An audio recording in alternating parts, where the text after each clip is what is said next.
जब याद पड़ेला दिल दर्द करेला।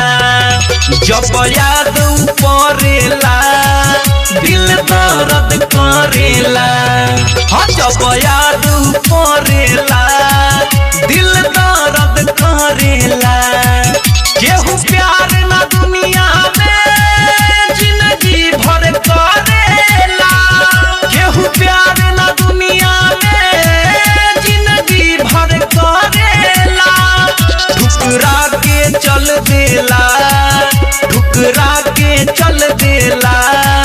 जब मन भरेला जब याद पड़ेला दिल दर्द करेला।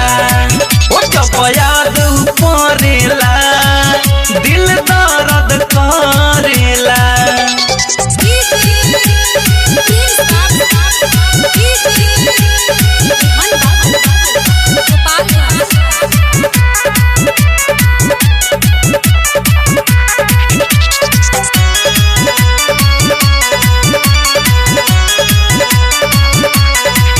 उनकर चाहत अपना सर पर हम ढोइले। उनकर चाहत अपना सर पर हम ढोइले।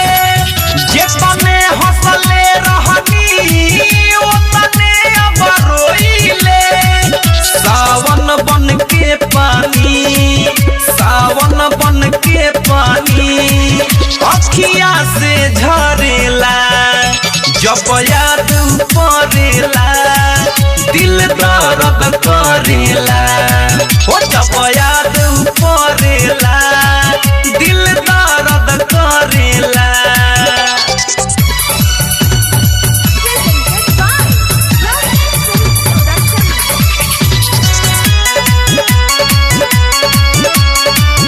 Music by Gaurav Roshan.